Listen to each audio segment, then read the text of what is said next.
Good afternoon. I'm Dr. Johnny Hamilton. I'd like to welcome you to the Meeting Board of Social Services. I'd like to have a moment of silent meditation.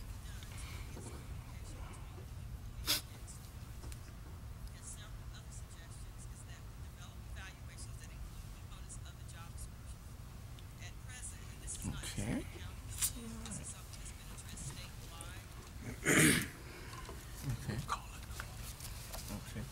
I'd like to call to order.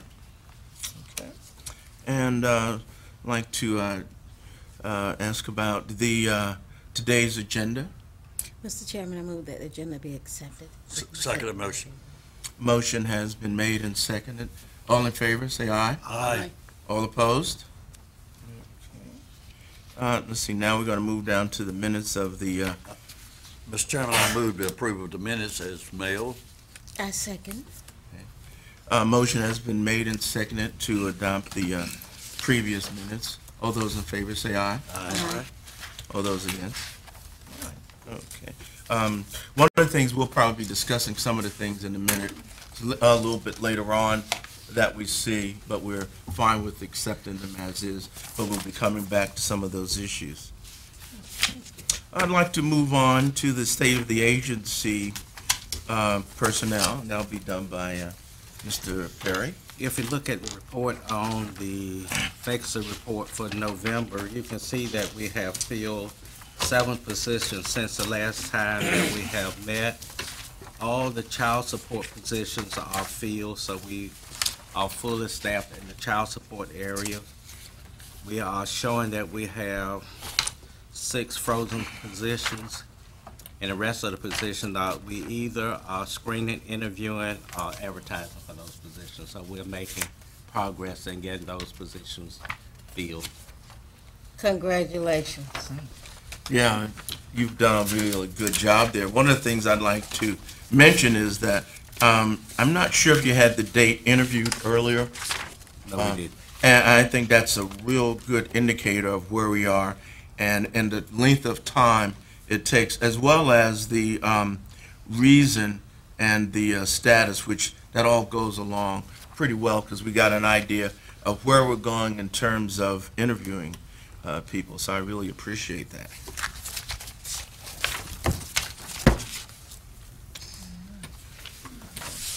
Now I'd like to. Mr. Chairman, also Yes. like to thank the county manager and the commissioners for giving us this badly needed support in these terribly hard times.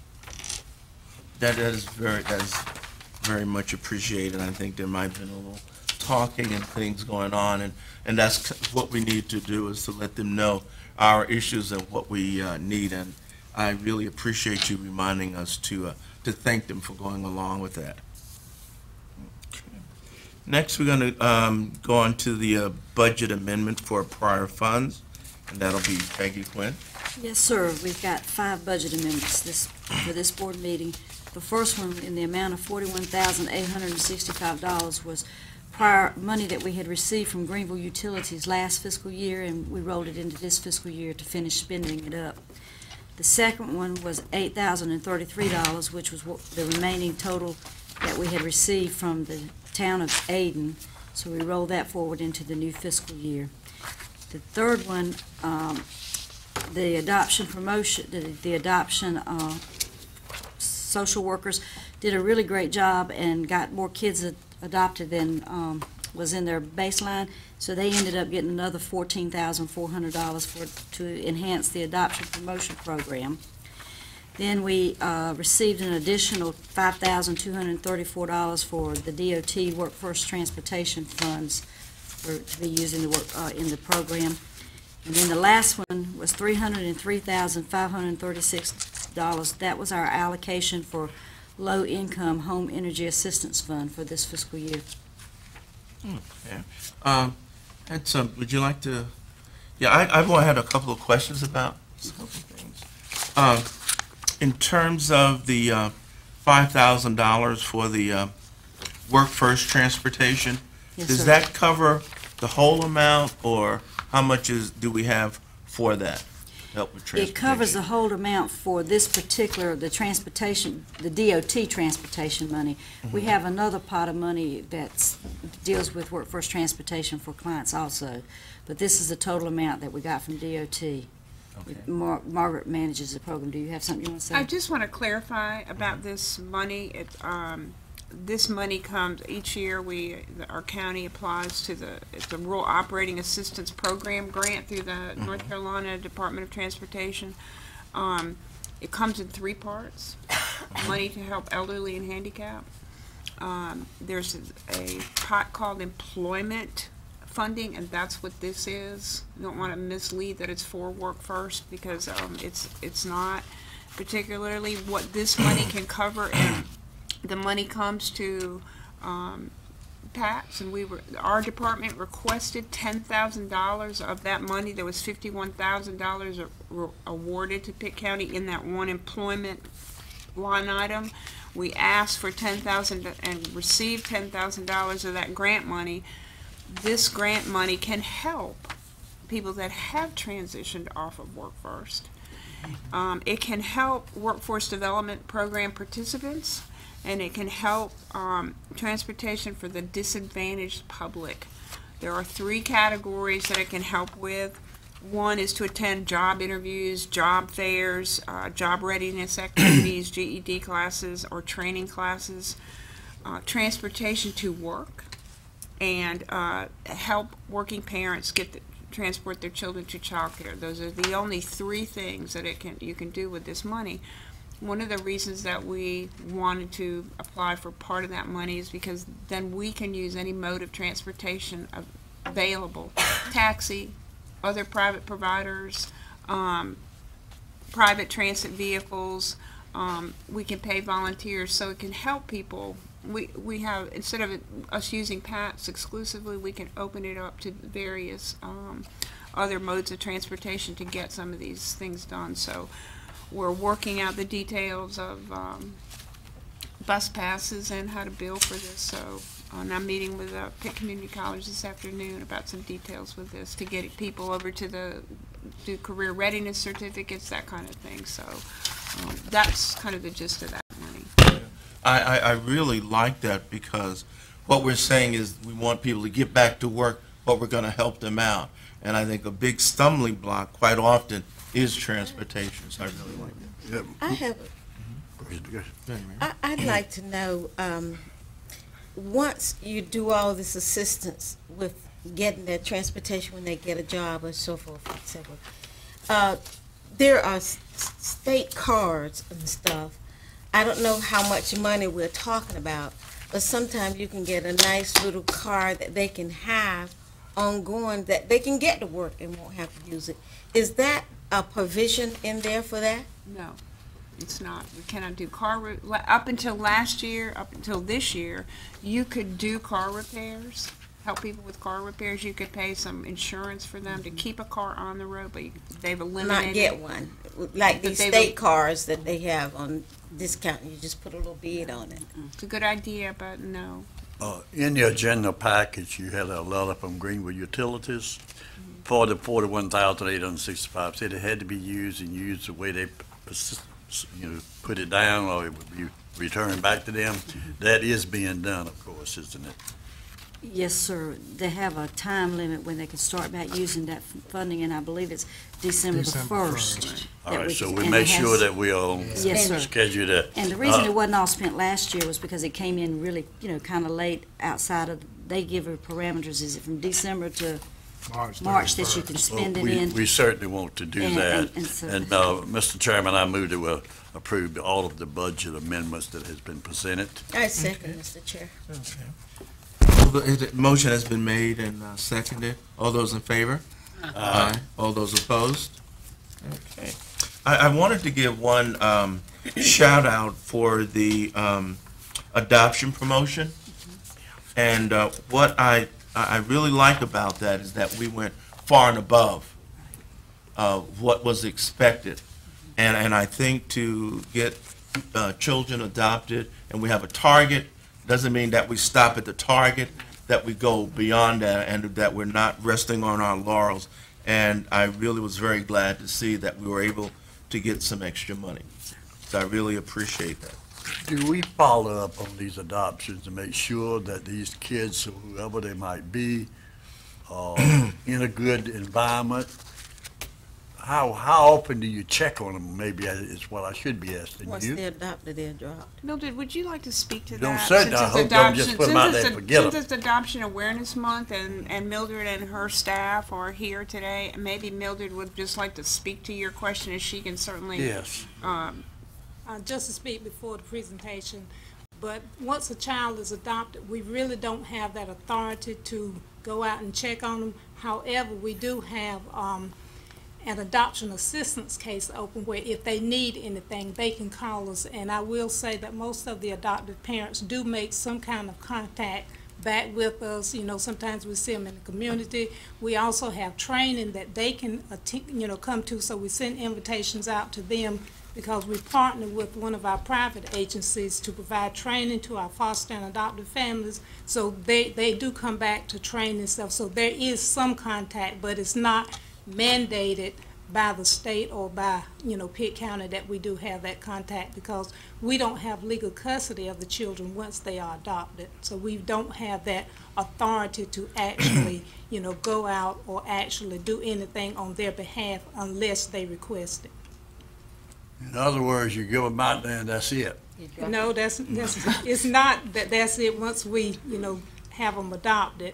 Once we adopt the child, the family is given clear instructions that if they have anything that they may need or anything going on with that child and they need assistance with it, they can contact us. And like I said, we offer training, because just because they're adopted doesn't mean that any kind of parenting stops. That's actually when the parenting starts. So we provide training that they can attend, and we Well, keep that's that what going. I was thinking, that they certainly, even those that their own kids, they don't treat them right. So I know a lot of times they might want them, but it's like you're getting a little puppy. And that's why we have a very strict screening process for our adopted parents. It's not that just anybody can adopt. The workers are very, very thorough with, making sure that they follow up Do on they get everything any with them. financial assistance as it goes on for these kids that are being adopted? They can qualify for that, and those are the records that we keep open until the child turns 18. So it's that for them in case they do need this Yes. assistance? Yes. They, One more question. What percentage of them get that or ask for that? They changed the rules back in 2009, I believe it was, but pretty much I would say probably around 99.9% of them, receive. So that you just type of will say assistance. about all of them? I can think of one particular case that they're not receiving because the child did not qualify. Okay. but you're concerned about the fact that the children are loved and cared for once they are adopted. Well, all that comes if they love and care for them, they're going to look about them, see, I believe. Oh, yes. But I don't want them to be put out there just for you all to get rid of them and say, I'm going to put no. them on those. No, No, we Mr. don't James, just we do put them not out do there. that. Yeah, well, I would That's hope the not. concern, because it didn't come Before- out sort of. We Yeah. have a committee that looks at the adoption. We go through the process of seeing whether or not this is the family that we let that child go with. And a lot of times, the children that are up for adoption, they have been in those homes for a long period of time through foster care. So we have been in and out of that home while that child is in foster So you care. know. And we are aware of the family, we know about the family. And then the next step is once that parents' rights are terminated, then we have already have a family in place to adopt the child. So it's not like someone just coming off the street say, I want to adopt this child, and we say, okay, and then we're out. It doesn't happen. I know you've got a past history. the number over the years that has been adopted. How has that worked out successfully in education and so forth? It's been very successful. I do good. think that we have a very successful program here at Pitt County DSS. We have very competent workers, and as Mr. Perry was saying, we have a committee meeting that meets, but well before they do that, we do all the homework to make sure that we can take them to that meeting and present the family and the child to be matched up. I guess where I'm going to, out of those that have been adopted, how many of them finish high school? What kind of education are they getting after they are adopted, say 5 years from now and so forth? Do you have a record of that? How long have you been in the program? And maybe I ought to be asking you. Okay, of the number of years that I've been in the program, which been with the agency almost 30, and a lot of those years have been with the foster care and adoption program. Yeah. And at this point, we may not have the statistics on it, but looking at the families making contact back with us, a very high percentage of those kids go on to be very successful, as well as our foster children. I think that would be a good selling point to look. This percentage of these kids have graduated from high school. This percentage is going on to college. They don't have to go to college, of course. I know that to be successful. But it is always good to get that first degree, and that's from high school. And we do hear back from a lot of them. Once they are turning 18, the families may contact us, for some type of written verification, because there are grants that are, that the state and the federal government may offer for children that have been in the system. And so just through that, we know that a lot of them are going to college. I have no further questions. Okay, I have a question here. Mr. Mayor. I think a comment as we as the board have learned, I hope that one of the takeaways for this, for the public is that throughout all the scrutiny, and we do go as far as we are legally mandated, but we actually exceed that and go further because we offer the programs such as training and such as record documentation and supports and assistance. So I hope as we wandered through all of our learning and questions today, that the public understands what is there and where and why and on what issues that we stop. I'm sure if they have questions with your 30-plus years, you'd be glad to answer them for Oh, absolutely. Thank you. Okay, and we do have something for you later on that, may give you another bit of joy to see what our adoption program here does. We're waiting. Okay. One of the things that I think our questions were about was how does this adoption affect that child's quality of life, and is it significantly higher than might have been expected if they were not adopted? And that's what I think we were trying to get to. And we have seen a lot of growth with the children that are adopted. Even when they're in foster care, we see a lot of growth. And then that part of making it permanent, permanent through adoption, even solidifies and makes that child know, hey, look, I do have a family. So a lot of times that in itself, just helps that child to settle down. And, as Ms. Dixon said, a lot of our foster parents do actually adopt the foster children, because if they're in foster care and that parent has been providing care for the child, we don't pull them out and put them in someone else's home. If they fostered and they want to adopt, they're given first option of being able to adopt those children. Very good. Anybody here? I thought somebody. Okay, really appreciate that. Okay. Good bailout. Next, we're going to go on to the daycare report, and that'll be Margaret. You'll be doing that. Okay. For this report, I gave you a handout in front of you. It looks like an email on the front, and it is. Okay. And then we're going to refer to the pages 20 through 24 in your packet. First of all, last time we told you that we're going to have a conversation with the state about our reduction plan. We've had that conversation. If you'll look at the last page of this email, this was part of our conversation as we talked about it on the phone with Raleigh. And based on our conversation, our county has has the following reductions will be allowed in accordance with our local policies and service reduction. We looked at the number of children, ages, and the need codes. A total of 300 school-age children, 5 through 10, and as you see, 100 at the end of December, 100 at the end of January, and 100 at the end of February. You can see down here, this is a savings of $2,324,000. Just let me say, when we got this, we sent some information back to the state to say that we wanted to say these numbers might change, go up or down. Hopefully they will go down according to what our expenditures were for each service month. And PJ, Ms. Quinn's going to go over this with you in a minute, okay? So if we're projecting 100 for January, it might go down a little bit if our expenditures for service month of October are lower than we anticipated, and we won't know what they are until the end of this week, maybe. Hopefully.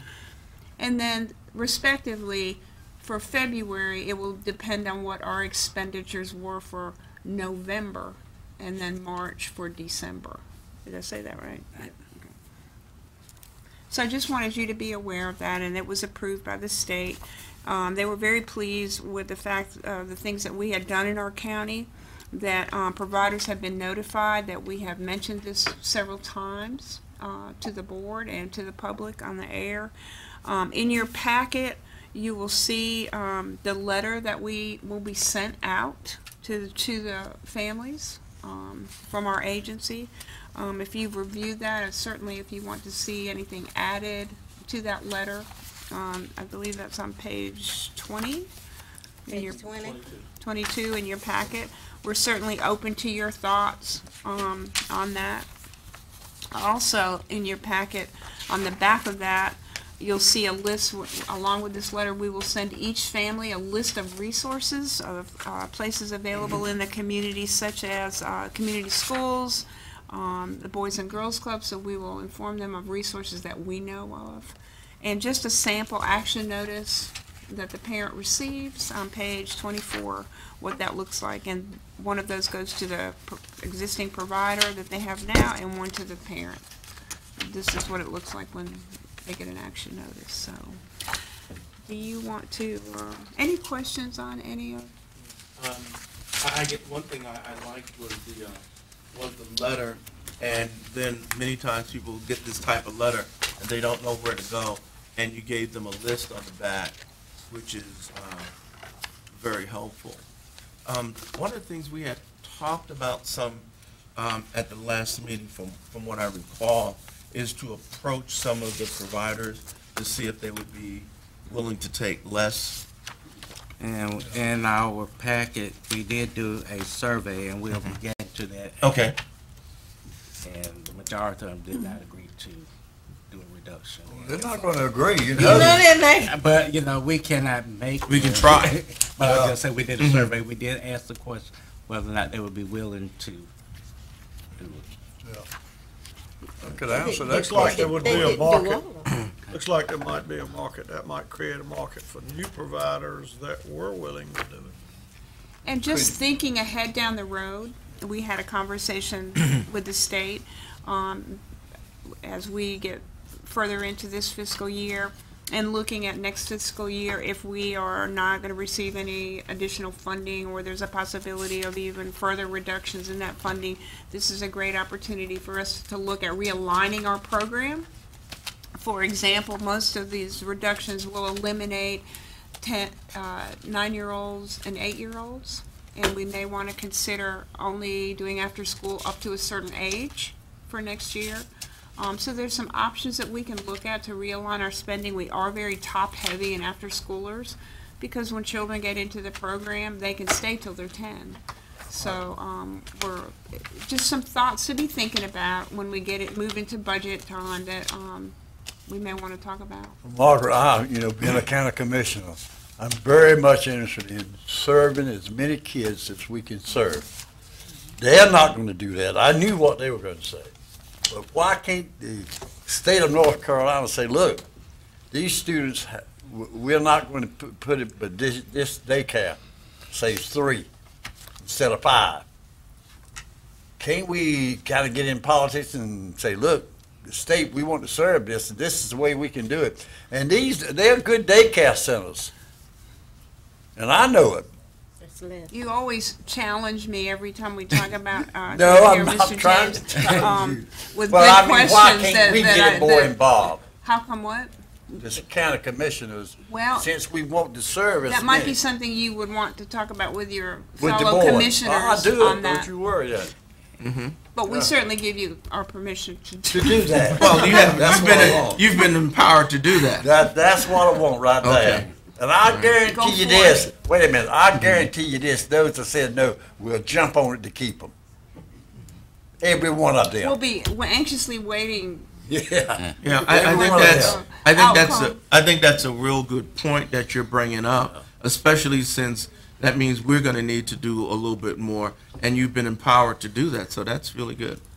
Hey, Charles, Mr. Mel, you had a question? I had one question, probably of the Quinn. When we went through the year and we looked at what we were spending in that, and so I guess our year following county year and state year, we would be approaching halfway into it and we were over. An earlier answer was anything that was not state appropriated, and maybe that comes at different than the calendar year, but anything that was not is obviously winds up as being here or county expense. So my question is, if we go the first part of the year, ranging from 131%, having spent 131% of what we have official allocation, then is that something that we have to make up during Yeah. the second half of the year? Yes, sir, that's why we're having to have the reduction in services of approximately 300 children in order to get back down to where we need to be. So the second half of the year, we would actually have to run some less than 100%? Yes, sir. In order to cover those months that we were over, is that correct? Yes, sir. If you'll look at the chart that I gave you, the red letters are projections of where we think we're going to be, and by the time we get to May, we have to be down to no more than, based on this projection, $351,000, because this is all the money we have. We don't have any more money, federal dollars. And that's why the state has given us permission to reduce the service. And it's probably going to be about 300 children, somewhere in that's close. You have- Margaret, there's one more thing, and then I'm gonna try to be quiet, which is impossible. But how many more kids could we serve if we did what I was talking about? How many, I need some ammunition, in other words. Well, I can't just go there. It might be, rather than me trying to answer that, there's a lot of variables that play into that, and, we would be glad to sit down with you and kind of look at the data. Because we need to look at how many are on the waiting list, how do those ages, Yeah, we know there's a lot of them on the waiting list. But That's there's a that's lot the of- reason I'm saying what I'm saying, because there are so many out there who want the service that cannot get it. And I would like to know, all right, if we say they're going to be this, say number 3 instead of 5, how much money would that be saving on each individual? How many is in the number 5, so to speak, and how much money would it be Are saving? you talking for about each? the 3-star versus? Yes. Well, that's something we can't do because. Well, you can't even give that to me. I mean, the Yeah. amount of money that's going to be saved, and therefore we could add those additional students that we could put them in daycare. It's parent choice, as you know. Well, I know Yeah. that, and I know they want to get the best. They So think we they're can- getting the We best, can but sometimes they're not. again, as, those are great questions, and as we go into the budget, those may be numbers that we really want to pull together to be able to make a good decision like that. I don't know what I think I told you this. I sent somebody to all these daycare centers one time, and the 3-star and the 5-star, they even graded the 3 stars better than the 5-star at times. So well, we won't go there, but we need a Well, service. better. I'd be glad to work with you on it, putting together a picture that you could take to the commissioners. I mean, But- that, Not everyone participated in this survey. Those are the ones that came to the meeting. Yeah, but you can go around, if you've got a child that you want to put in daycare, you can go there and interview to see where you want your child to go. But That's what I'm talking about. in this report, Eugene, not everyone participated. Oh, I know that, I know that. And why didn't they participate? We had every year they invite the providers to come to a provider enrollment, and a lot of the providers do. And this was a survey that they did for those that were in the room. However, every provider that has subsidized children got a letter in the mail about. Is there They didn't necessarily do a was there survey. any repercussions if they did not participate? I mean, I know I'm not doing a good job and I don't participate, so nobody's cared. For the ones who, if you look at the count that you had initially and the ones that participated, there was not everyone participated. And what's the difference? I mean, why not? Well, What did you- I think it was a wild card for us to put out there. You know, that was our idea, to ask the providers, would you consider, because we didn't want to leave any stone unturned, would you consider lowering your rates or doing anything that would help with this picture? Okay?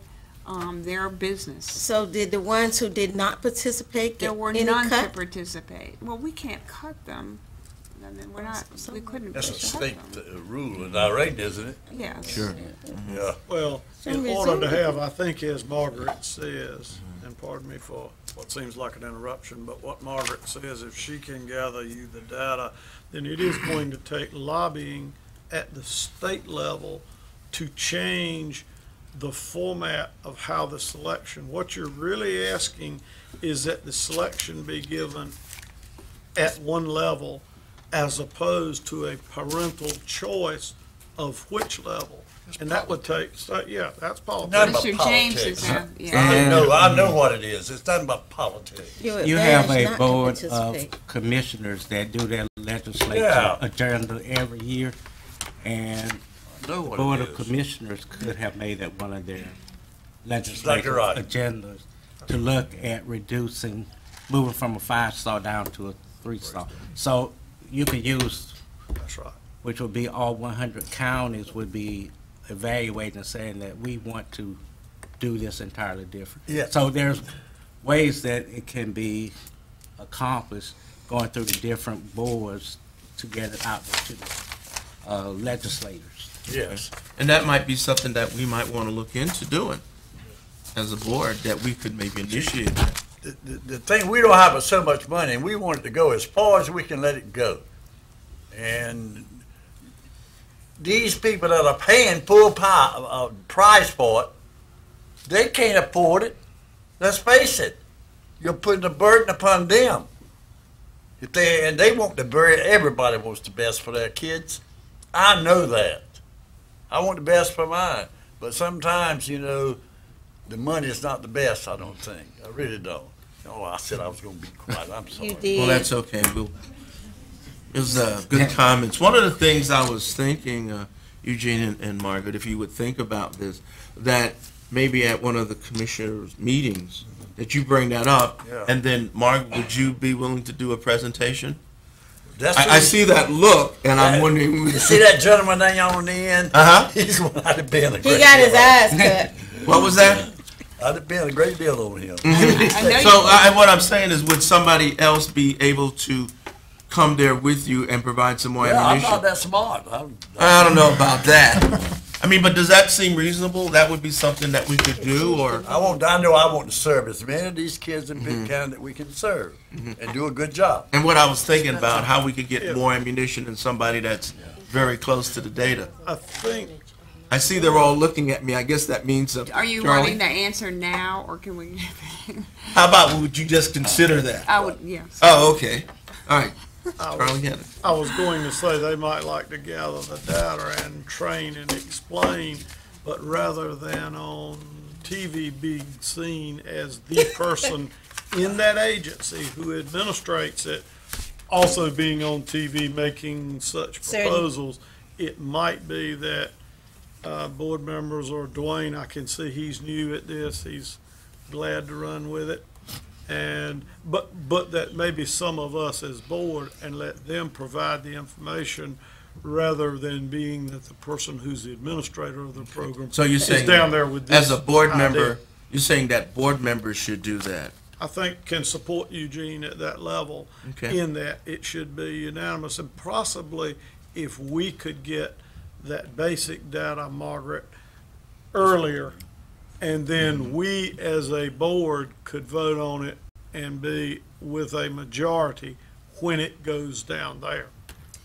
Well, I was thinking too, that, I mean, I think is essential that the board understand all of the data first, and, you know, know the story, and know the story of our community behind that data, you know, and how to best serve our community and what that data is telling us, because that way you can certainly be tremendous advocates, I you know, think for we them. need that fairly soon, because this very topic, Eugene has not missed a month, I'll give him that. And I agree with him, but this has come up now 4 months, so if we say, well, we stop and need the data, then I would say we can probably move off this topic today and go ahead and get us the data. If it's a special packet and send it to us so we can pre-read I still it. think there should be some concern as to why all of them didn't participate, you No, know? I agree. That is a concern to me. What, I mean, if they didn't have to participate, are the ones who participated under the gun, under the fire, there should be some reason for they should want to participate. That's right. That's my concern. Ms. Perkins, it's just like any survey that you do, you always have some people that will do a survey, and some people choose not to do a survey for whatever reason. Just like when we take surveys, you know, it's not mandatory that you do it. So it's an option as to whether or not you want to do it. So the only thing we can do is offer them the survey, ask them to give us feedback, and whether or not they choose to is their choice. The main thing is We're that the we make ones who them comfortable. award it. Yeah. I think the board is kind of feeling that we're paying them, and that it's We are awarding. not so much, well, we do it if you like. We're asking for It's kind of input. what I'm kind of feeling from the board is that it almost be mandatory because we're paying that. And I don't know if that's the feeling that's correct, but is that what we're saying, that if we're paying them and we're doing this, If that we're they asking should for input, participate? Oh, I think you're if we're right. asking for Okay. input, there should be input. We want an enlightenment, we should get it. Then if we don't get it, then there should be some reason as to why we don't get it, and there should be a course. What I think is important, also, this is the first time we've done something like this, and I think it's really worked very well. So I'm really glad at what we've done, because what we're doing is we're saying we're going to go directly to the people and start negotiating and see what they would like to do. And I think that's something different for us, certainly, because I don't recall this See, being we done want in to the smile past. on Eugene's face. Look at him. Oh, wonderful. No, I think we need to, we're serving the Yeah. people. We are serving and we want the best. And there are a lot of them out there need help that are not getting, and some of those that are getting the help probably don't need it. That's the thing about it. Yeah. Okay. Oh, let's go then. Well, I think, again, I really He had his congratulate hand you up. for He taking had this his on. hand up, Mr. Chairman. Oh, I'm sorry. No, I just wanted to add that I know the rate negotiation question, the purpose of that was to try to mitigate the number of kids that would not receive services. And I don't think we should count it as a total loss in the survey. There were 40% that actually agreed. 60% disagreed. So it's not like everyone discarded it. You know, and again, That's good. I'm pleased about is that we were that proactive. Okay. Sure. You had All right, I something think, else? no, let me, We're Go ahead. having- We we're give having you an in-group we give you discussion. permission to say that. maybe we could, maybe once we are running such a wide range, maybe once we have that data at the next meeting, because this topic does keep coming up, and it is a Sure. valid topic.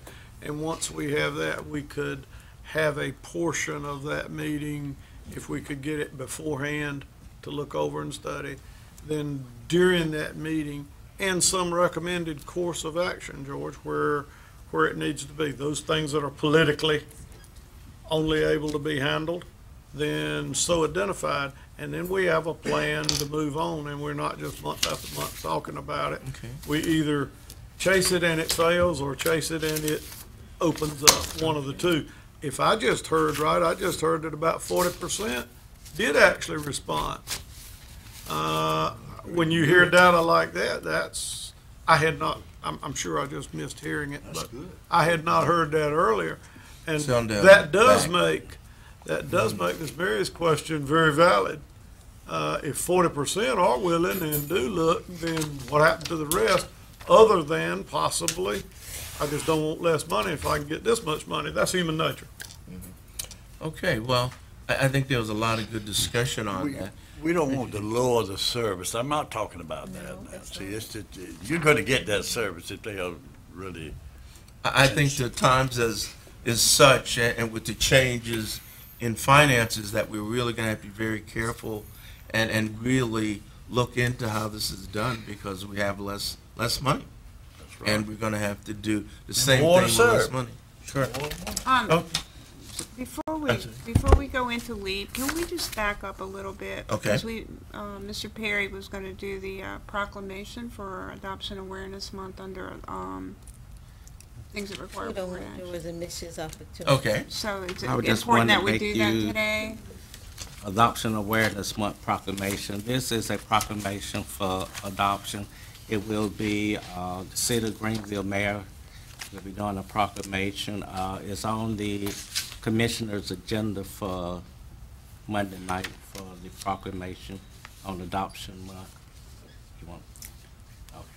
So, just wanted to make you aware.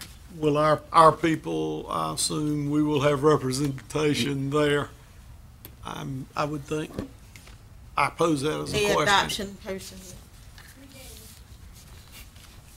Of course, represent the board. Yeah. Considering that many people may not know, as we have learned, what a program you have and how it is done, think of the very questions today. If we could have some representatives there, I'm certain George could help with the time or whatever was needed. to 6 make o'clock. that. George? It's 6 o'clock, Monday night. I don't mean the time, I mean if they need time off so that they can work and be there, then They I earn think comp that's time. what I'm referring to. He said you're on comp time. You earn comp time itself. Earn Okay. comp time. However, That must have worked well, because they're smiling up there. And we will Okay. have staff there. Okay. All that's right, great. thank you, George. Okay. Thank you. for Thank you, responding Mario, to for us. backing me up. thank you all. Okay. All right, next we're gonna go on to the LEAP report, and well, you're gonna be doing that. Yes, good afternoon. How are you? I'm fine this Good. afternoon. We have a lively group today. A lively group. Lively group. We are back again this year for the LEAP program, the low income energy assistance program. And you know, we have that program once a year to help with assistance with heating. The LEAP program provides a one-time vendor payment annually to eligible families to help with heating expenses. Our current fiscal LEAP guidelines are there's no automatic eligibility anymore. There used to be automatic eligibility for certain groups of people, but now there's no automatic eligibility. No initial notices will be sent out. The public will not be sent any notices about the program. Applications are going to be taken December 1st, 2012 through March 31st, 2013. The county now mails the LEAP checks directly to the vendor. Whoever provides the heating to the applicant, that check that they may be approved for is now mailed directly to the vendor on the behalf of the approved recipients.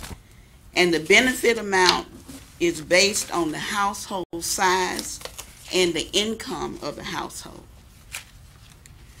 The total program amount for this year is $303,536. That is the total monetary amount for the program.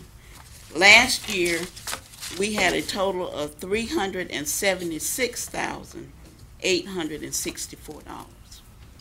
This year we have 303, 536.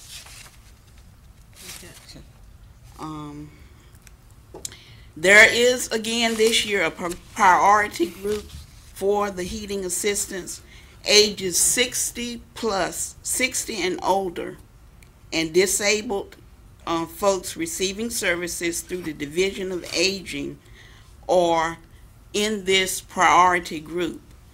This year, any household with a person who is living there who is 60 or older can apply. That's very important because last year, everyone in the household had to be 60 or older to apply during this priority group period. But this year, any household, if you have a household member who is 60 years or older, can apply. The application period for the priority group is December 1st, 2012 through January 31st, 2013. Okay, applicants outside of the priority group, which are people who are less than 60 years of age, the application period is from February the 1st, 2013 through March 31st, 2013. Income verification, you need to bring income verification in when you come to apply. This program is on a first come, first served basis, and it's based on the availability of the funding. When funds are exhausted, the program will end. When we run out of money, that will be it. I wanted to talk a little bit this year about what you need to bring in when you come to apply for the program. Verification of all income received the month prior to the date of your application. So if you come in December 1 to apply, we're going to need verification of your income for the month of November. Wages received in the month prior to the month of your application, the gross amount of Social Security benefits, the gross amount of any retirement you may receive, child support and contributions received from anyone living outside of your household. Any other income that you may receive is also counted. Okay, you need the name, the dates of birth, and Social Security numbers of all household members. Proof of how you heat your home, and we would need verification of your name and address of your provider and your account number with that provider. Everyone who lives under the roof must be included. We are trying to make sure that everybody hears about the program. Last year we started early. We started in October because the program had some significant changes last year. And by the time that the program started in December, we had been talking about it for 2 months. This year, we've waited until a shorter time period to get the word out so that it will be fresh on people's minds. So we are going to utilize newspapers, TV stations, radio stations, the DSS website, and TV monitors in the DSS lobby and DSS informational sessions to get the word out for people to apply. Okay. Where to apply? The Pitt County Department of Social Services at 203 Government Circle. That's across the river, next to the Health Department. We will be in that building this year. Last year we were in this building, the county office building. This year we are across the river at Government Circle. The phone number that you can call DSS to reach us is 252-902-1110. We also partner with Pitt County Council on Aging to also take applications, and they will start taking applications along with us on December 1. And Pitt County Council on Aging is located at 4551 County Home Road in Greenville, and the phone number is 752-1717. Are there any questions about the program? One thing that I wanted to mention, last year when we did this, and we made a series of kind of suggestions about how to broaden the outreach plan. I see those carried over to this year. Yes, sir. And I think the very, not just the main TV stations, but some of the smaller TV stations, some of the smaller radio stations, some of the smaller newspapers as well, as you did last year, and that was a very good job. And anyone who wants to advertise in their newspaper, I have developed a newsletter article that I can email to you to put in any newsletter that you would want to advertise. Okay. Now, you said first come, first served. Yes, sir. How long did it last last year? Last year, we were out of money on the morning of March the 7th. March to 7th. Yes, It sir. went a good while. Yes, sir. We went a good while, but Surprising. last year, the households in that priority group, everyone in the household had to be 60 years or older. So that's- This year, if you have a person who is 60 years old living in your household, you can apply. So I'm thinking probably the money will go faster this year and then because you it opened up that priority group for a bigger group you of can be people. male or female to get it. Yes, sir. That's good. One of the things I had wondered about, and I'm not sure if we talked about this last year, was with the heating bills that go out maybe from GUC, would they be able to put a notice in there about opportunities for assistance? So I can, when you get your bill, if they put a note in there, if you're having difficulty with your heating bill, you may be eligible for assistance and have them contact you. Uh-oh. I mean, would that be another way to get things out? Well, one way we could put some posters or something up at GUC if they allow us about the LEAP program. Okay. The thing that I would worry about with something like that is there are going to be a limited number of people that can respond to phone calls Okay. with a mass mail out or something like that. So I would be concerned about whether Okay. we would So- be able to. So maybe what we could do is put posters in GUC constantly. Yes. Okay. Could we- Charles, yeah. I would almost have some hesitancies there, thinking Okay. that, number one, GUC doesn't by any means touch all of their many propane providers, heating oil providers, and kind of like Mr. James says, I'm not sure that they'd be anxious to do that either. Might be like a survey. But having said that, if we have people and vendors last year that got help, if we could just get the information as a letter that could be posted to all the vendors that we utilized last year, and then they, as you might say, our agents could offer it to people whom they know are having difficulty or in trouble with their bills, the eligibility standards. The newsletter that the Council on Aging is mailing out, there is going to 3,300 people.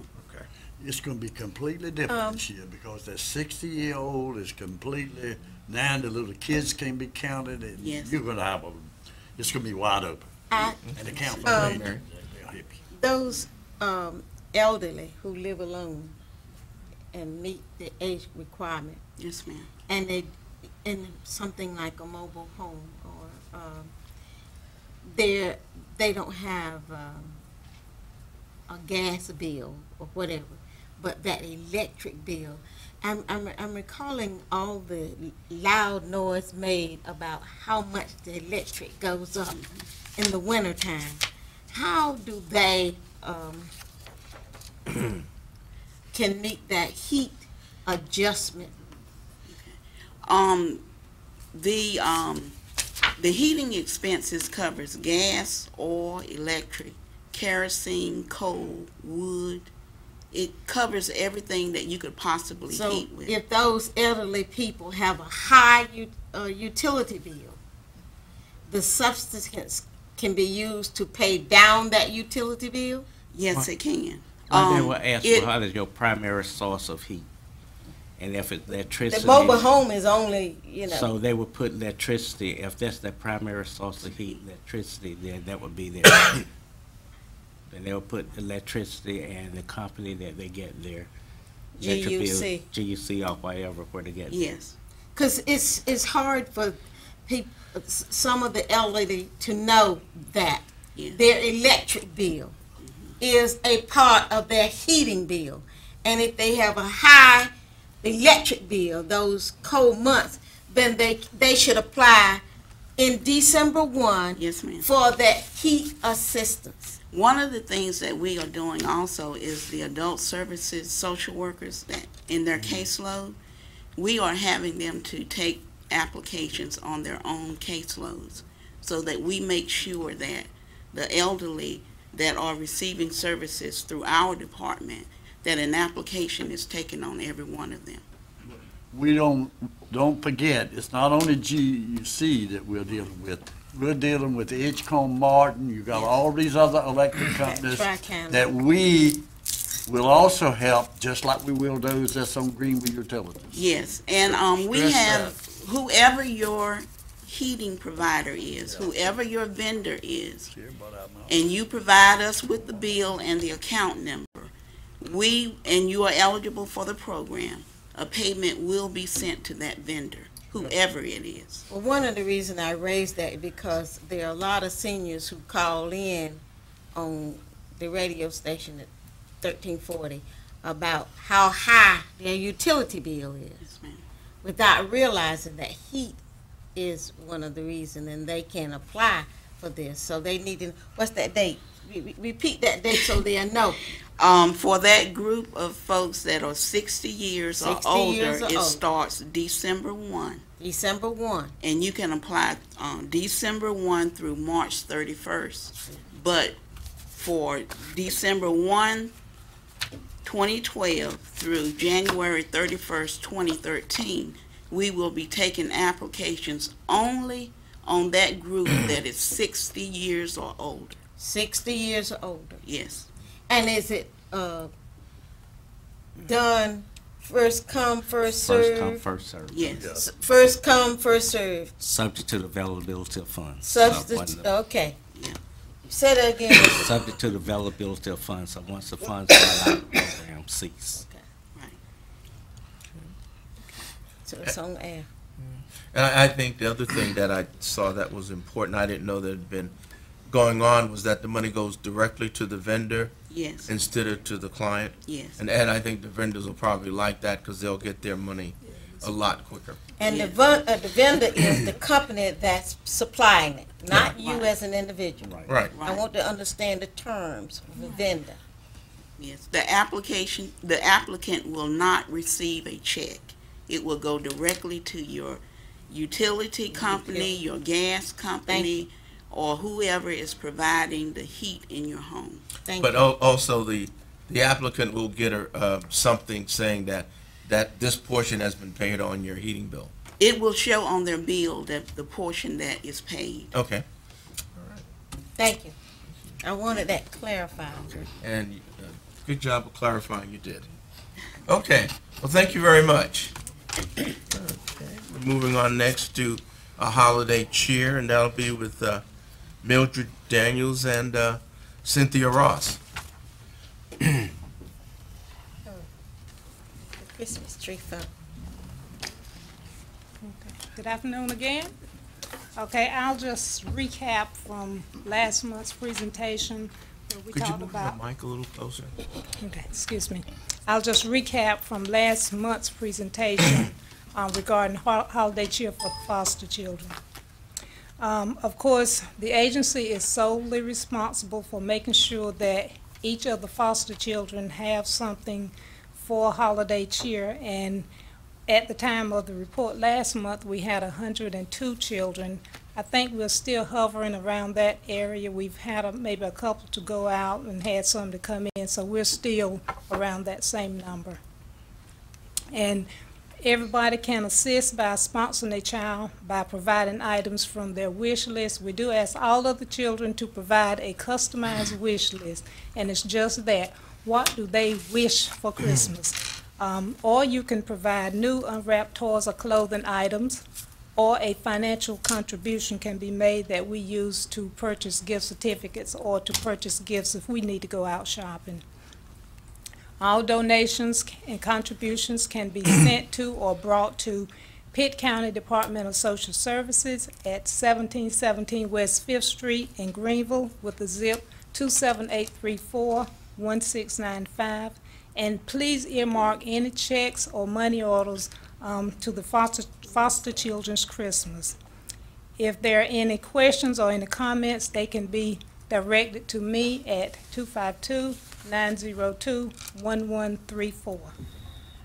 Are there any questions regarding any of that? Okay, thank you. What'd she do?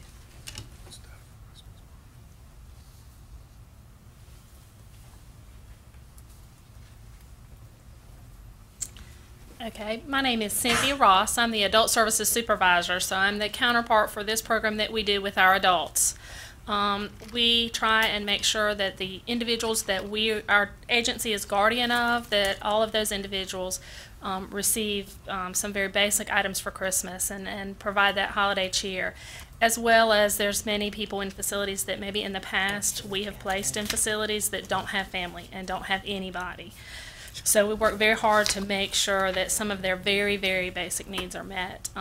Some of them are basic grooming items, lotions, deodorants, lady slips, socks, some of those very basic needs that they have. And so we're asking, since our last presentation, we still have about, I think it's just over 40 adults that are still unsponsored today that have some needs, and we haven't had a matched volunteer, but we have had a lot of phone calls to get that. Anybody who's interested can send donations to Pitt County Department of Social Services. It does need to be earmarked separately for adult foster care. That's the term that we use for any of our adults that we are trying to get sponsored in assisted livings and nursing homes, any facilities. The social worker who is involved with actually taking those phone calls, matching people who would like to sponsor, matching them with a client or somebody that maybe might meet their needs. If you have an organization that you're involved in, a church group, a ladies organization, a book club, Christmas cookie club, whatever kind of club you want and you would like to share some joy, we'll take a small financial donation. We'll take, give you a name of an individual. We've had a couple ladies that just want some simple things, a new slip, some personal effects, any of those types of things. Retta O'Quinn's number is 902-1205, and she can talk with you about your donation, answer any questions you have about what the needs are in the community. Thank you.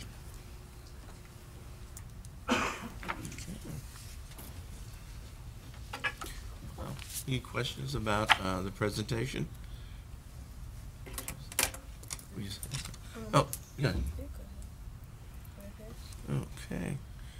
I have a note here, Mildred, with your name on it. It says, I'm not sure, it's not having a group, how we would do that. Because there's a group that's around this table that are interested in doing that. I won't say who they are, but I'll kind of look in their direction. Interested in helping our foster children? Just tell them they can contribute to you for. Any checks or money orders can be made payable to Pitt County Department of Social Services. And down in the little memo line, please put foster children or foster children Christmas, holiday cheer. You can. Should it be separate for the adult? Don't forget the older people. I was saying, We're not should it getting be separate older. for the older or the? You can make it separate from the adults. We do have some people that give to both programs, and they will send one check or So one if money we order, send but one they will check, put a say note. child and adult, and it can be half. If And you could that's do what that. you know, they Okay. usually put a note in to say, please split this between the foster children and the adults. Or if they send, for instance, a $500 check and want to give $300 to the foster children, $200 to the adults, they will note that. So however you want to do it, you know, just She set a make good sure you bar at specify. $500. Yeah, I was interested at. I mean, Very we go interesting. big because we have to make sure our children are taken care of. Oh, good call. Or we might have a meeting and go through all that because we don't do things. Or I'm by right ourselves. around We the do it as a corner, so group. you can, you know, just call Okay. me. All right. Okay, there's your note. Okay. Thanks to both of you All right. on the presentation, for not just our sake, but the public's sake, to keep them aware. Thank you. Yeah, it's very good. I think that's something that really shows a lot of emphasis. And from what I'm seeing, the staff goes beyond the fact that this is a job, but something they like to do. And I just want you to know that I, for one, am seeing that, and I really appreciate that. Next, we're going to have goals and objectives, and that'll be, did I skip something? Oh, yeah, I'm skipping stuff today. That's because I want to end early. Okay, work first, and I'll be with Sharon Edwards. Yes. Hello, how are you all? We've had lots of movement within prevention services, and I'm the supervisor for prevention services here at DSS. We recently transitioned the parent-child portion of Work First into our unit. I'll give you a little history. In 1996, North Carolina implemented Work First, which was a change from the old AFDC, or Aid for Families with Dependent Children, cash assistance program. That was a long-term option for many families. Under Work First family assistance benefits provide only short-term services, while the family builds their own safety net. The Work First mission is to encourage, support, and help clients become self-sufficient and self-supporting. Within our unit, we have 3 Work First Employment Services social workers, Ms. D. Hill, Ms. Van, Heather Roughton, and Jenny Sugg. And they handle the initial intake. And we also have 1 income maintenance worker, Bertha Hall Bryant, and she takes and processes the Work First applications to determine their eligibility for the program. We're fortunate to have 1 lead worker, Angela Garris, and she assists with oversight and monitoring of the eligibility portion and serves as backup to the income maintenance worker. Thank you. Applications for child-only cases, such as grandparents applying for their grandchildren, or aunts and uncles, or even a parent that's an SSI recipient, those cases are still handled over at the Human Services Center through the Medicaid program. Okay, we've revamped our intake process just a bit. Upon arrival at our agency here, the parents are asked to complete a family information form, which is a little information packet telling all we need to know about them. They can hopefully answer this packet one time, answer these questions one time, and save having to give this information over and over again to various units within our agency or outside agencies even. And they're also asked to watch an informational video that explains the program. The parents meet with one of the social workers, with the employment services social workers, to discuss their reasons for coming into the agency. So we want to know, why are you here today? What brought you into our agency today?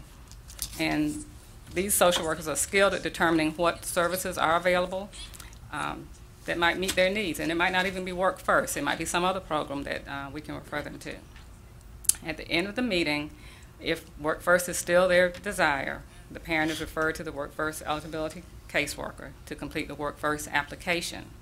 And then they're also sent to child support, because that's a requirement for the program as well.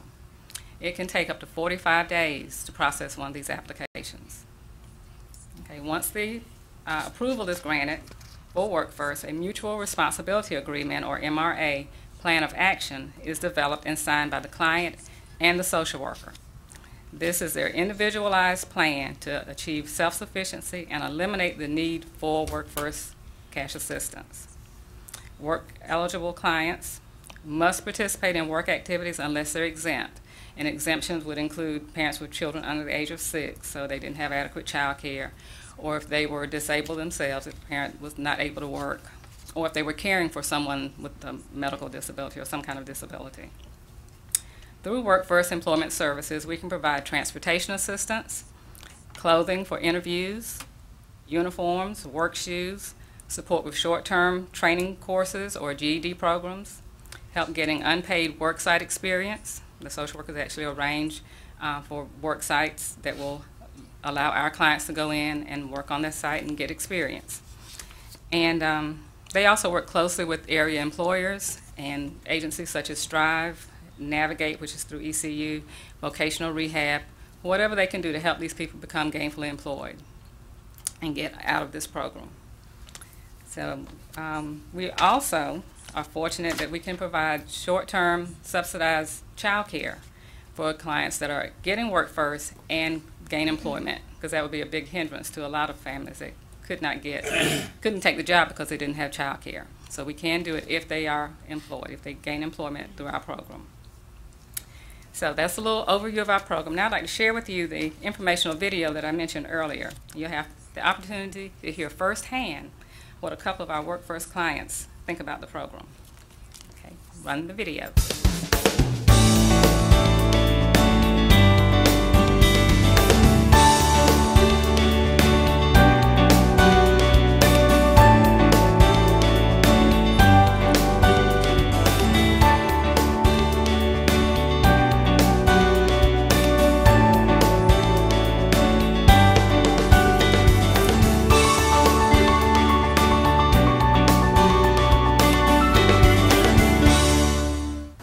Hi, I'm Sharon Edwards, one of the social work supervisors at Pitt County DSS.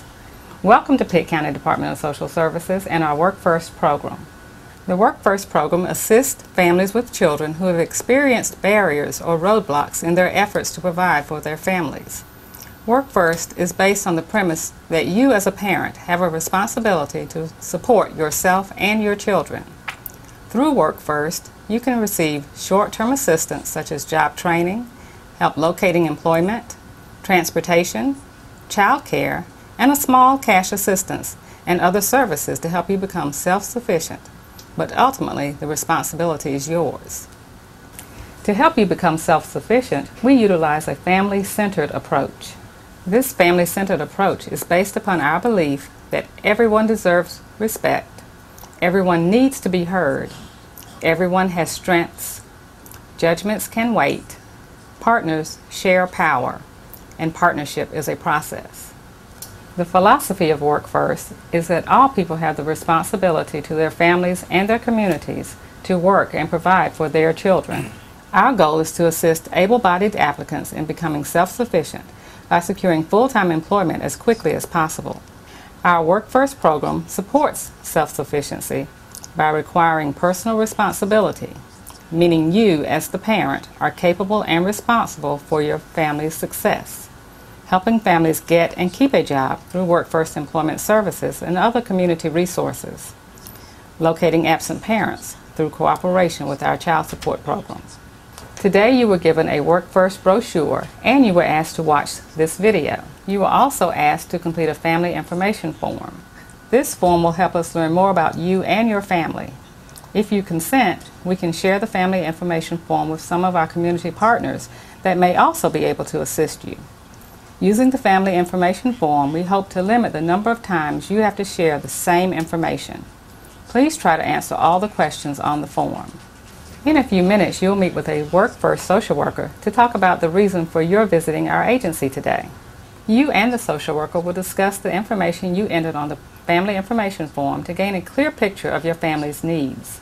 The social worker will tell you about the various programs in addition to Work First that might be available to you and your family, such as Medicaid, food and nutrition services, and prevention for families with children.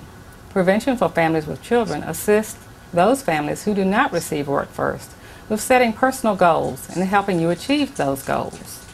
You and the social worker may discover your situation indicates a short-term financial solution such as emergency assistance, crisis intervention program, or benefit diversion may be appropriate and you would not even need ongoing assistance.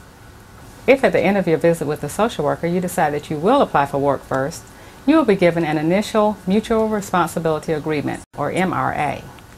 The initial MRA will tell you about the commitment of Pitt County DSS in the Work First process, and it will outline things you should be doing while you wait for your Work First application to be approved. The Work First application process can take as long as 45 days. The social worker can register you to meet with the caseworker to complete the Work First application, or you can choose to come back at a later time. At Pitt County DSS, our desire is that the families we serve leave our agency better than when they arrived. Work First is an employment program that can assist you with gaining and keeping full-time employment. We are here to work with you to achieve your goal of making your family self-sufficient and stable. Consider today as your starting point in achieving that stability for your family.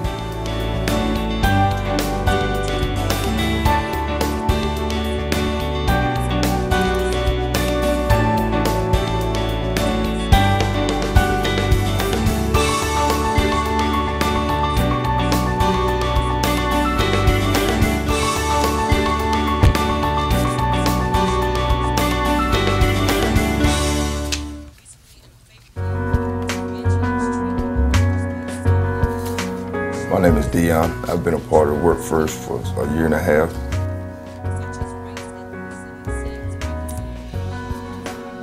I was a single parent, staying with my parents. You know, I was trying to find jobs, couldn't find jobs. My social worker, Ms. D. Hill, put it to my attention about a Work First program. It's a good program. It's helped me, give me constructive thinking. Made me job readiness. Be on time and stick to your tasks on the job. Yes, so gave me a second chance. They help you to help yourself. Teach you about how to balance your life, how to be a pillar of the community. Went through the training, and I successfully came upon a job. I got my own house. I bought me a new car. I done handled my old cases, driving cases. So I got that out of the way. I'm still working the same job. I got a bank account. Voted for the first time Saturday. I feel a part of the community.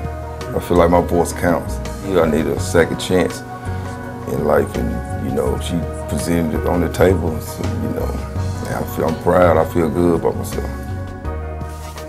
My name is Michelle, and I've been involved with Work First for 4.5 months.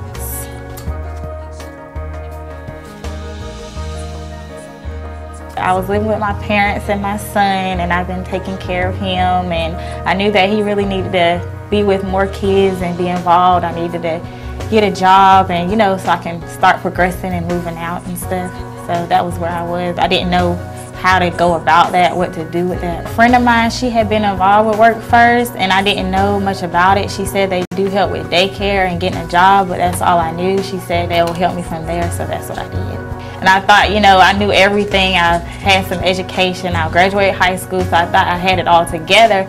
But it's more than just a program with that. They also, help you have leadership skills and get yourself together through that. It's a big difference. I feel like I wasn't doing anything with myself. I was no way to progress, and, I was going to school and stuff, but I felt like I was going in a circle. I was just, steady in the same place I was. And now I feel like I can get through something. I can, get to where I need to be and, start my career job, move out, be with my son and, start that new life.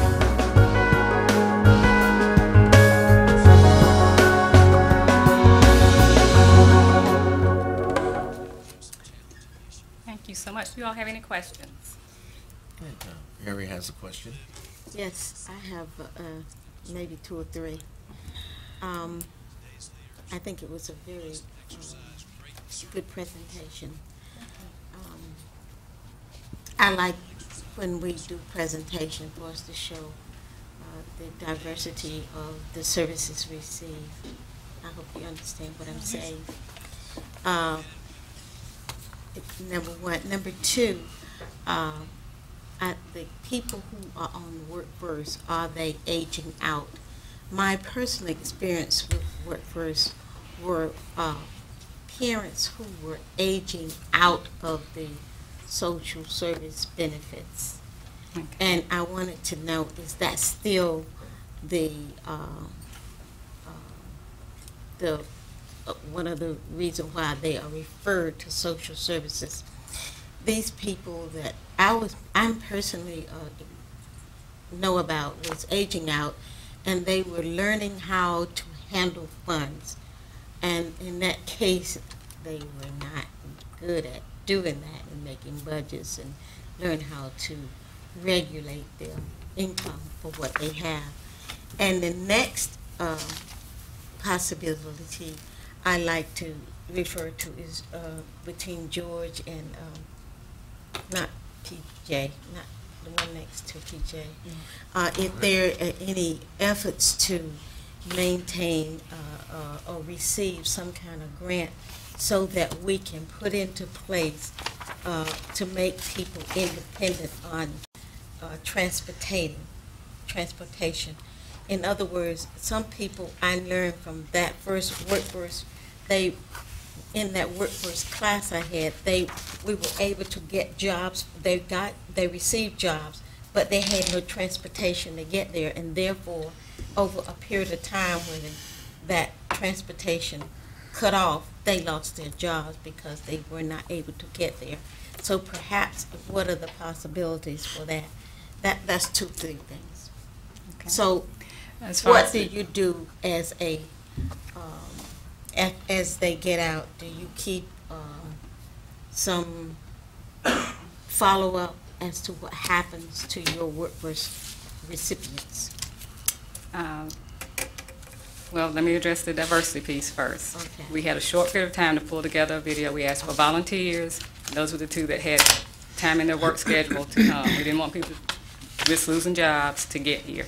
We have some others that are lined up to do future videos, and we've already talked with Public Information Department to do that. But I understand. The reason I brought that up because I just went to a training, and I was turned off when it projected a certain class of people in that way.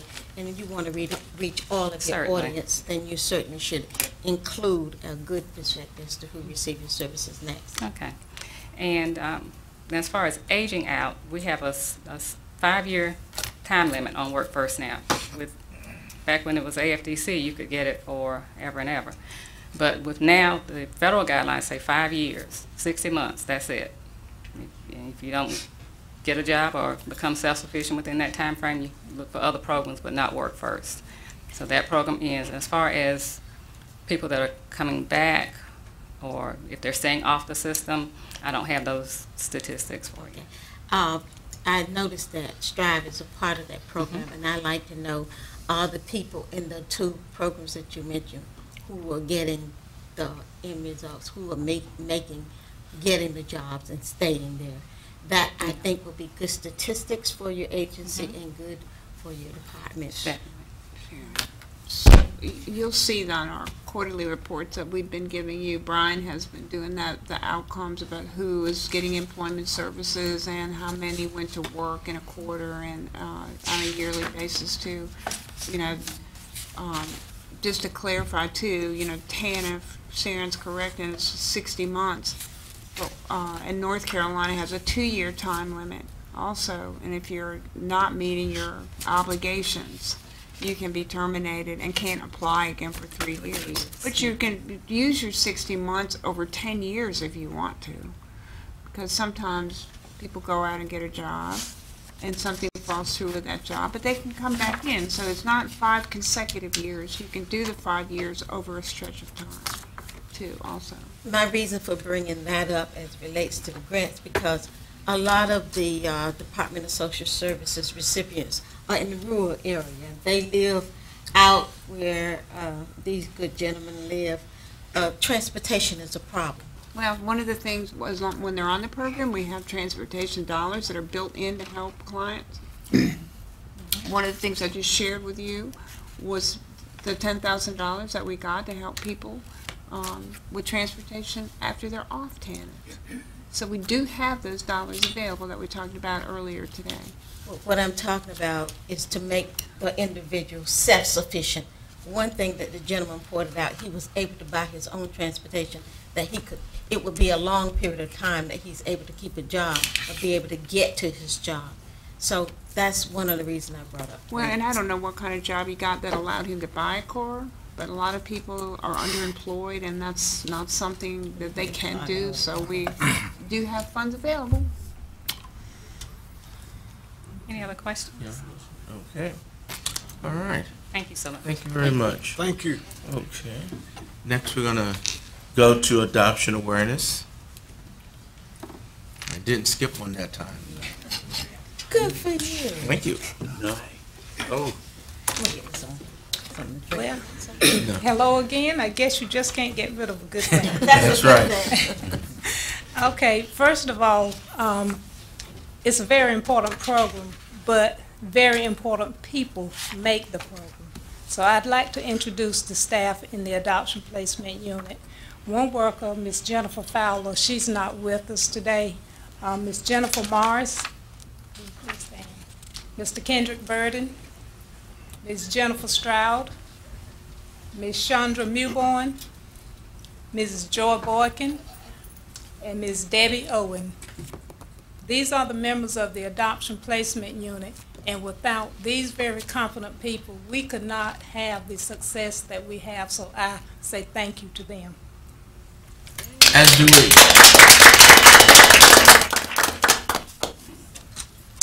Okay, by this being National Adoption Awareness Month, we always look forward to it, and we do have things that we do to celebrate it and just highlight it. We've had the proclamation by Governor Bev Perdue, and that has been received. And of course, today we were doing the proclamation by the DSS Board, and as Mr. Perry mentioned, the Pitt County Board of Commissioners will be doing theirs, and we will have representation there in case there are some questions. And we had the proclamation by our Mayor, Alan Thomas. What we did to kick off the month, we had a walk. We had T-shirts for everyone that, in the different units that walked with us, all the child welfare staff. And that was held on November the 2nd. And we do have a route that we take when we have walks. We've had the child abuse prevention, one the foster care, one adult services. So we have walks and we have our usual little route that we take. So we, had lots of people out that took part in that, and we had refreshments afterwards just to give them that little energy so they could get back to the desk and get back to work. We do have a second walk planned for November the 30th, and this time we will not only have child welfare, but we'll have adult services participating with us. And if any of you would like to join us, it might be a little cold, but we'd like to have you. You can bundle up and come on and just walk with us. That's going to be held on November the 30th. The time that we have planned is 9 o'clock. 9 o'clock? 9 o'clock, yes, ma'am. And we meet in the circle out here, right in the front of the building at 9 o'clock, and we just get ready to pump it up. How far away we walk? We walk down by the hospital around. It's a route that we will not have to cross any traffic.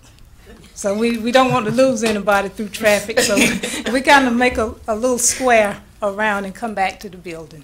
But Mary's it's not very interested in the distance. Is that correct? Absolutely.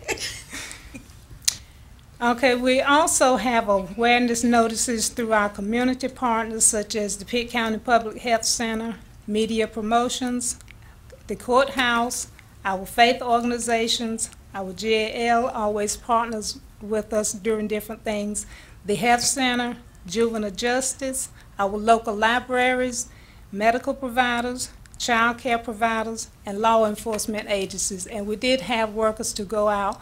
We have a very beautiful flyer that they were able to place with permission from these agencies so that as people come and go, they can, just see that this is Adoption Awareness Month, and not just this month do we want to focus on adoption, but it's something we want to focus on all year. November is National Adoption Awareness Month. And this is just a clip from our poster. Children of all ages, right here in our community, are counting on you. Siblings hope to stay together. Teens want to graduate with their friends, but it's only possible with the love and support of a caring parent. You can help. Open your heart and your home by becoming an adoptive or foster parent. With your help, we can make the difference in the lives of children and families in Pitt County.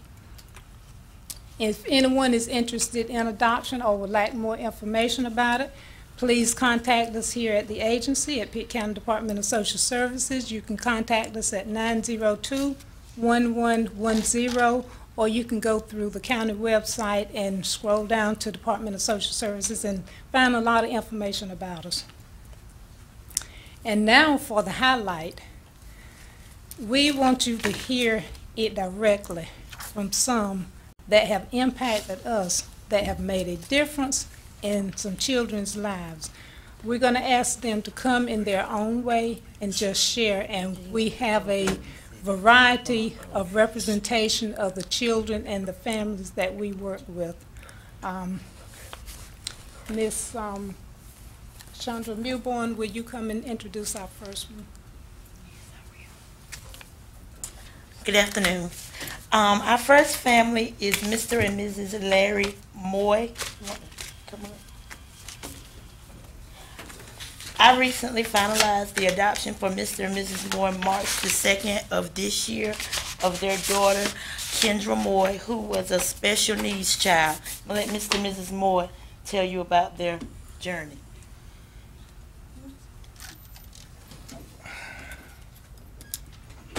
This is Kendra, when we brought her home from the hospital. She was 6 months old. Oh.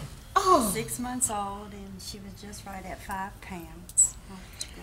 And so my wife, she was with both of us. We were very excited about receiving this child into our life, even though we knew all of the physical challenges that she had and what we might be facing in the years to come. But I just thank God for, so me and my wife embraced the idea, and we've had Kendra ever since she was 6 months old. She is now, she'll be turning 3 years old in March the 10th. And my wife thinks she's got to keep reminding me of the date, birthday. But anyhow. She deserves to say that. Well, she do. Well, anyhow, and Kendra has been a blessing in our home. I mean, hey, look, she's taught us how to play all over again, Seem like some things you've forgotten, you know what I'm saying? And it's just been a blessing to have her in our life. And she has grown a lot. She has cerebral palsy and a lot of challenges that she's dealing with. Eyesight is bad. And so we have to continue to take her to Duke to get her eyes checked out and make sure that she's trying to function properly. And now recently we just had some surgery done to her concerning her sleep apnea. Throat has some type of fungus that was growing on it by birth of having the cerebral palsy.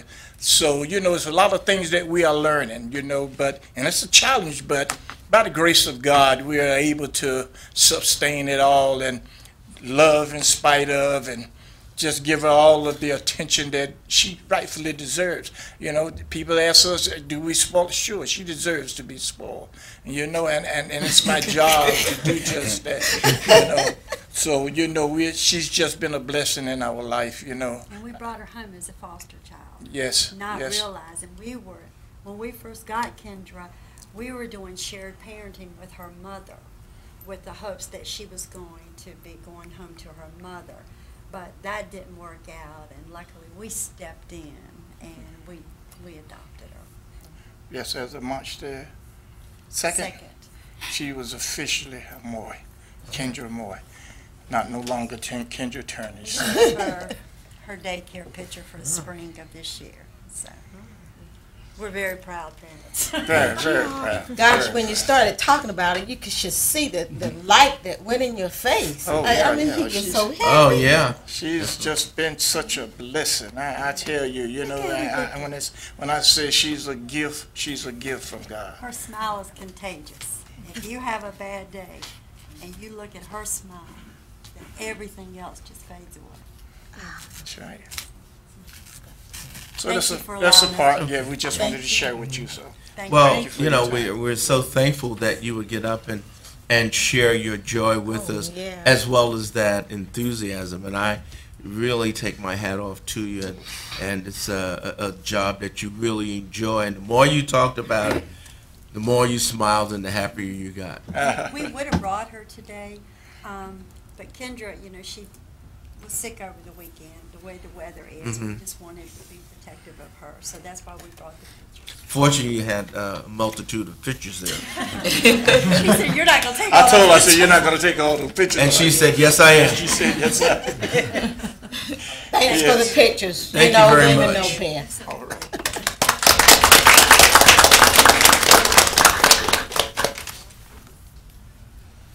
Good afternoon. I have the honor and privilege to introduce Miss Johnson. She's here for the Johnson family, and pretty much she's just gonna give a brief overview of her situation, like the Moore family, and I guess you can hear from us, the workers, all day, but as a recruitment tool, and also for people to actually understand the process and seeing that there's joy at the end of the road. It's always better to hear from the family that's actually going through the fostering or the adoption process. So, Ms. Johnson, if you would.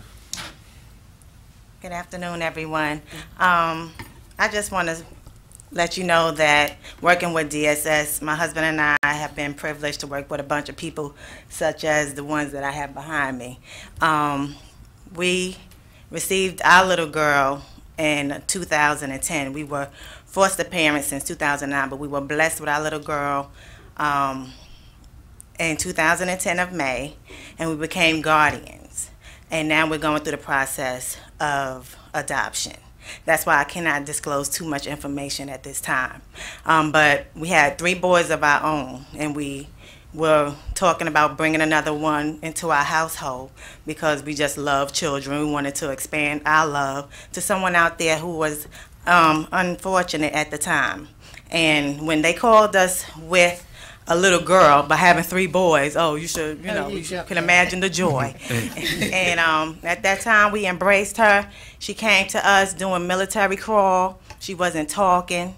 And at that time, between my husband and myself, being around our sons and just going into daycare, she blossomed.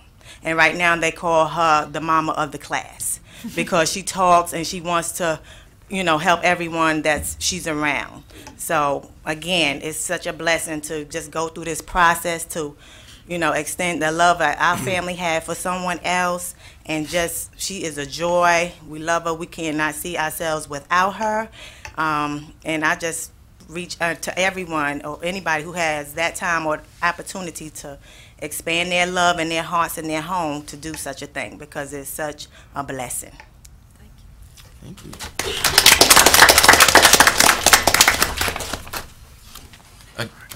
I am Jennifer Stroud, and I want to introduce to you Rob Harrington. He is a current foster parent with our agency and has 3 children that they are in the process of adopting right now. Good afternoon. Thank you for the chance to come up here and speak to you. My wife would be here, but she is experiencing one of the joys of parenting right now. She is home with 2 sick boys, which is also the reason I'm unshaven and some bags under my eyes. We have 3 foster children at home. I'm going to be careful not to say their names. I was just sitting there looking at the back of Jennifer's shirt, and I noticed, I think it says creating families 1 child at a time. Well, they knew we were suckers. They created our family 3 at a time. We went from 0 to 3, which is difficult. It's still difficult. I think it's going to continue to be difficult. The one thing I would say to prospective foster parents and things is that there's no way we could have done it without our community, without our church family, without the support of the people here. I have made many phone calls to this office. I've asked a lot of questions, and there's always been somebody here to help me. One of the things that I also think is important is that I'm not a perfect parent, and our children aren't perfect, but I think together we're exactly what each other needed. We've got a lot of learning to do so far. I've been a parent for almost 13 months, and I have a 5-year-old, a 3-year-old, and a 2-year-old. So you all get to laugh. It is difficult. It's hard every day, but it's wonderful. It's fun. I cannot imagine my life without them now. I don't think their grandparents can imagine their lives without them. So far it's been a really wonderful experience, and hopefully sometime in the next couple of months we're going to finalize the adoption process. So I've got at least about 16 more years to look forward to. One of the other things I wanted to say is the other lady just spoke about shared parenting. I do think it's very important to keep the children's biological parents in their lives. I actually have coached baseball for about going on 10 years now. For the first time this year, I've coached T-ball and U3 and U5 soccer, which I love, but it also creates a good opportunity for my boys to see their biological mother and biological grandmother and some of the rest of their family. Again, I think it's real important that they are, they are somebody else's biological children. They do, they don't exactly look like me, and I think it's real important that they remember that they do have other family out there, and I think it's important that they know that it's not their fault, that they are with us, that they did not do anything wrong. And I also think it's important they know that that family still loves them and still cares for them. The mother of our children did not have her rights terminated. She relinquished her rights. And I think that shows, how much she does really love and care for them, to know that she was not able to take care of them, and to give somebyou else an opportunity to do that. So, again, thank you for the chance to come up here and speak. Thank you to everybody at DSS. If you have any questions, I'd be happy to answer them. Well, one thing, I really appreciate you taking your time out and coming, although I kind of wonder about you can get away from 3 sick kids and sacrificing yourself, so Right. we won't look at any ulterior motives. I thank you for sharing your experiences and some of the direct questions that people are thinking. So I really appreciate that. All right. Thank you. Thank you. No question. Well said. No question. Well said. 3 children, my God. Thank you for your attention. That's And love. just like on the end of the presentation, it said every child needs a family. And we hope that today we have shown you that no matter what the situation may be with a child, that child still needs a family. And there's a family out there for each and every one of our children, whether they are special needs, whether they're a sibling group, be it an older child or whatever. But there's a family for every child, and we are looking for those families. And we do take special care in making sure that we try to search the right places and find the right families. Again, thank you for your information and spending some time with us. Thank you. I think it was good that the thoughtfulness that she has in this presentation and the diverse of the people in the community. We got some good folks in Pitt County. Sure do. That's And right. some of- It's not just a job that we Sure do. isn't. It's a passion that we have also. That's wonderful. Okay. I saw it today. Certainly did. I did it as well. Okay, we'll move on to goals and objectives. That's by Brian Thank you. Everett. Sorry, I didn't mean to mess up your name like There that. goes our I'm working on it. There goes our audience. They leave because you're coming on, Brian. Thank you. If you would please look on page 39, I would like to highlight the 39. goals and objectives, page 39 of the child support program. We are reporting on our average percentage of cases under order, and we have included the number of cases that are under order, as well as the average. Our average cases under order by the agents in the child support unit are 87.31%. So at present, we have 7,555 cases under order, and the target we're working toward is 91%. And I think it's significant that, as y'all are aware, we have had vacancies in that program as well, and as Mr. Perry said earlier, we have completed filling the vacancies in the program area. And a couple of the positions that had been frozen and vacant for several months had even been vacant prior. What you were seeing on the vacancy report, they'd been vacant prior because we'd had a couple of employees out on extended leave. So I think the child support agents are working well to try to meet this target. Also, we're reporting on our quarterly total collections of child support, and for our first quarter, we collected $3,292,756 toward meeting our annual goal.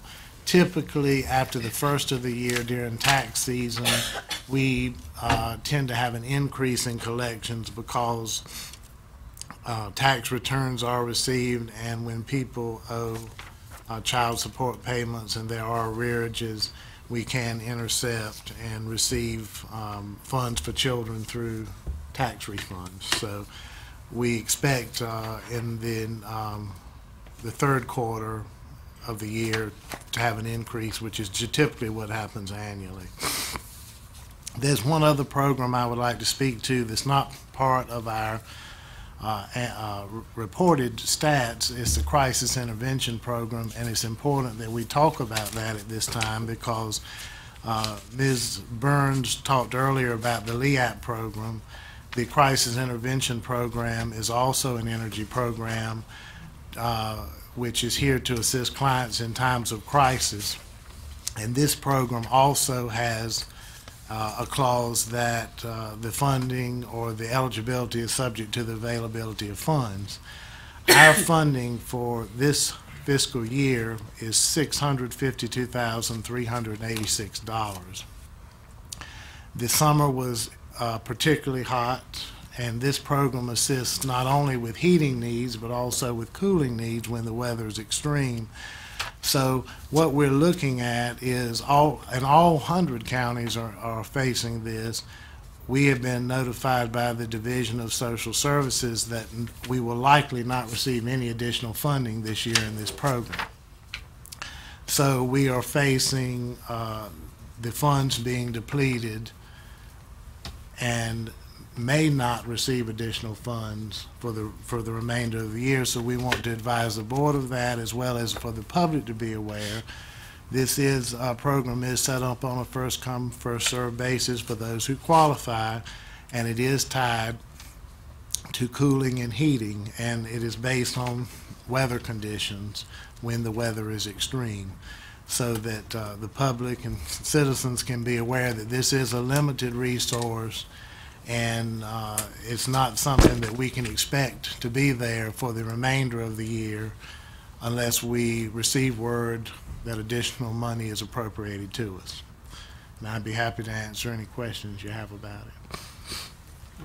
I guess it's hard to develop a plan, a contingency plan for something like this when there are no funds at all. What kinds of things could the citizens do that have been getting these funds in the past? Well, we do have some of our local funds to rely on. We talked about Greenville Utilities earlier. We have the Town of Aden Fund, and those are much more limited than our federal funds.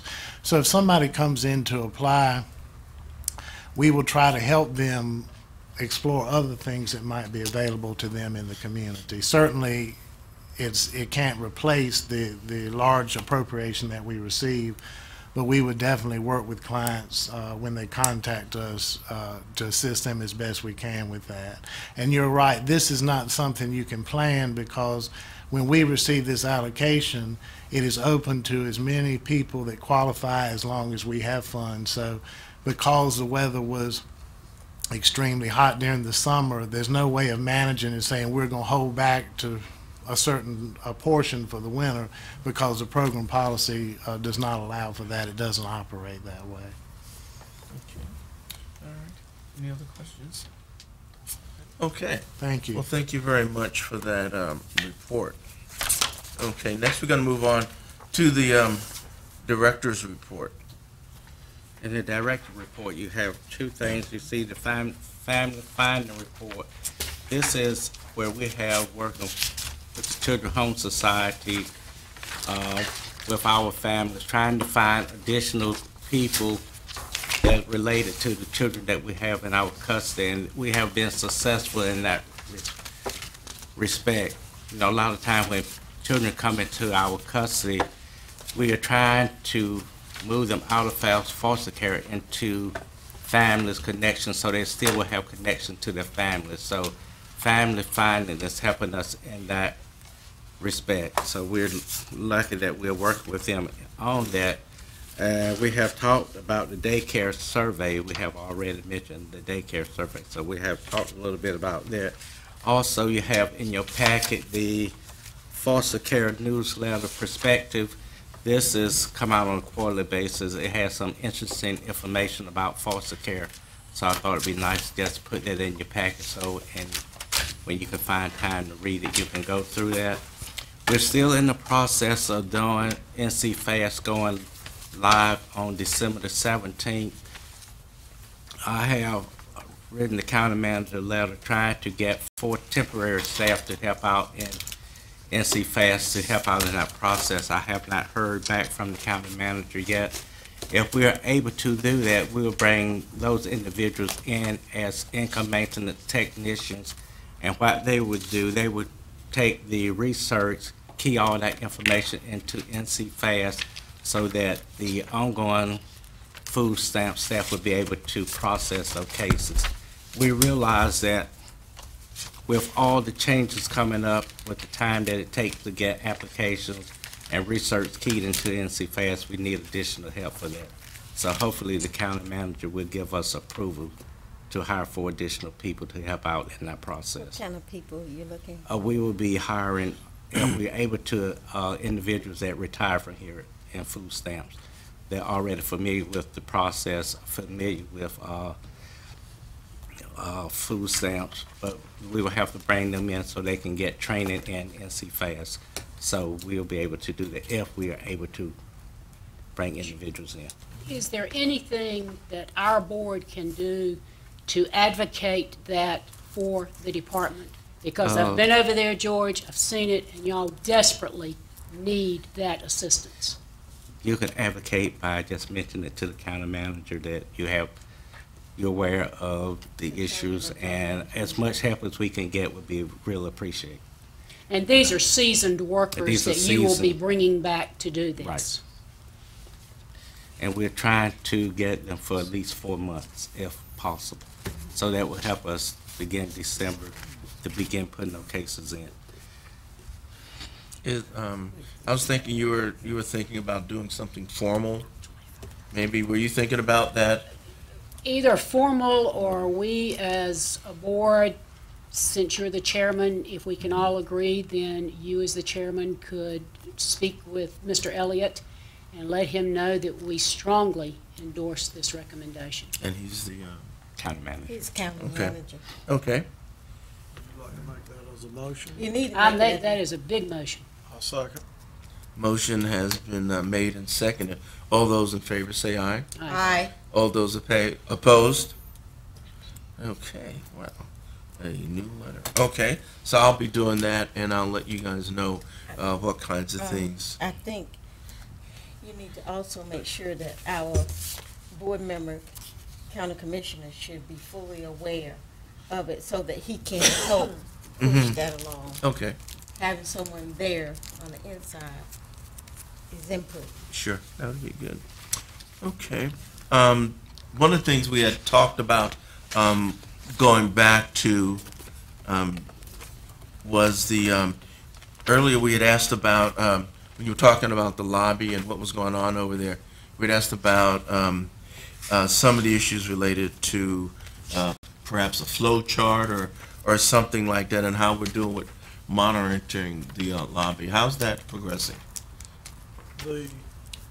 Might I add? Yes. Mr. Chairman, please. It came up, and you see it in your minutes under the NC Fast update and all, and it came up about the questions, and I believe even Mr. Perry mentioned, yes, I have to make calls back sometime, and we asked, what is that process and how is it documented? How many of the supervisors, how many, when it gets to the level of not just somebody walking off without saying anything, but a complaint. And we asked for a flow chart, and it was also stated that would we not have a flow chart, obviously not with names or anything, but a flow chart for the public. If you have a problem, it comes in multiple venues, one of which is the amount of time in the office. That was during one of those, or waiting to be seen or heard. And what, if we have a flow chart, then that process, that's what I remember asking George about, and it reflects in the minutes that we brought those up. Maybe if he could give us a status of where he is on that right now, and then we'd know for going ahead. The flow chart will be available next month, so I'll have that to you next month. But what the flow chart will show, basically, the worker, then if you have a complaint from the worker, then the next person would be your supervisor, and then it will go up to the division chief, then to the deputy director, then to the director. So it'd be following the chain of command. Right. Because basically we want, first, if you got issues that are discussed with your worker, because a lot of times the worker might not even be aware that there's issues or concern. Then if you do not get it resolved there, then the next step would be take it to the supervisor. That was part of what we asked, but the other part of what we asked was how many of these are there? So if you'd have that data next month, I was thinking we would get it today. I would not have data on the number of complaints. We would not be very well managing for our constituency if we don't at least know numbers. We have to start at some point in time gathering that data. When would that be? So we can start this month gathering the data, but it would not be